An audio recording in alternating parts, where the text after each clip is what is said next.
Adunay usa ka dalan nga dumatarong alang sa usa ka tawo. Apan ang katapusan ni ana mao ang mga dalan sa kamatayon. Proverbio 14, bersikulo 12. Busa si Jesus miingon, ako mao ang dalan ug ang kamatuoran ug ang kinabuhi. Walay bisan kinsa nga makaabot sa amahan kun dili pinaagi kanako. Juan 14, bersikulo 6. Mga kapaglaom, welcome sa atong programa, Ang Dalan sa Kinabuhi.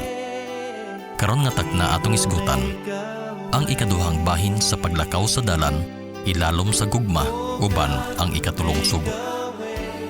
Ang ikatulong sugo nga gisulat sa Dios sa papan nga bato mao kini. Dili mo pagagamiton ang ngalan ni Jehova nga imong Dios sa pagpasipala. Kay si Jehova dili mag-isip nga walay sala niadtong nagagamit sa iyang ngalan sa pasipala. Mabasa sa Exodus kapitulo 20 bersikulo 7. Atong gitagaan og gibugaton sa miaging programa ang pulong pagpasipala sa niini nga balaod. Ug atong nahisgutan nga sa dihang mosampit kita sa ngalan sa Dios, atong siguruhon nga aduna kini kapuslanan o maayo nga katuyuan. Niini nga takna atong isgutan ang ngalan sa Dios. Sa unang sugo, naisgutan usab nato ang nagkalain-laing ngalan sa Dios nga gigamit sa balaang kasulatan. Niini nga sugo, ang pulong sa ngalan gikan sa Hebro nga pulong Shem, gikan sa karaang pinulungan nga may kalamigitan sa appellation, a mark or memorial of individuality by implication of honor, authority, or character.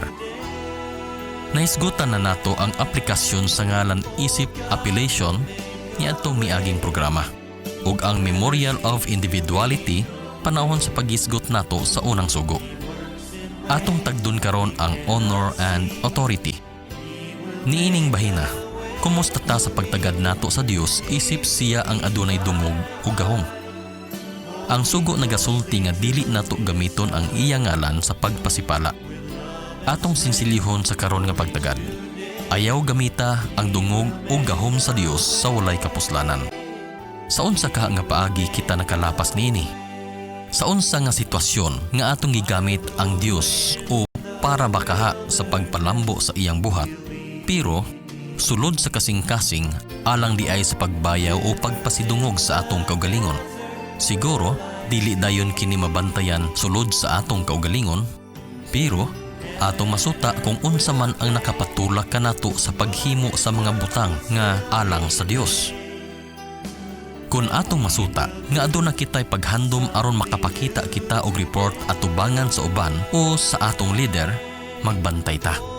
Kaysa ani nga paagi, atong gigamit ang ngalan sa paghimaya o pagpasidungog sa Dios pero alang di ay sa pagpadako sa atong kaugalingon. Ug sa ani nga paagi, mahimong walay kapuslanan ang atong paggamit sa iyang ngalan. Atong timan-an nga sa Mateo kapitulo 7 bersikulo 22 ug 23, ang Dios nagasulti sa ubang mga katawhan nga pahawa kamong makasasala. Bisan pa kining mga tawhana nagaangkon nga nagahimo sila og dagkong mga binuhatan alang sa Dios. Mga kapaglaom, sa atong paglakaw sa dalan sa kinabuhi, atong bantayan ang atong kasing-kasing kung unsay ginahandom niini sa atong pagpanlimbasog sa buluhaton sa paghimaya sa ngalan sa Dios. Ang Dios nagapahimangno kanato pinaagi siyang pulong nga mabasa sa Proverbio kapitulo 16 bersikulo 2. Ang tanang mga dalan sa tao mahinlo sa iyang kaugalingong mga mata, apan si Jehova nagatimbang sa mga espiritu. Busa, dili nato kalimtan nga atong ipagamot sa atong kasing-kasing ang mga pulong sa Dios. Sama sa awit ni David nga nagaingon, ang imong pulong maoy lamparahan sa akong mga tiil ug kahayag sa akong alagianan. Salmo 119:105. Kini si Pastor Victor Navarro magaingon nga anaara sa atong pagpili kung unsa nga dalan ang atong subayon. Ug hinaot, ang dalan sa kinabuhi mao ang atong palabihon.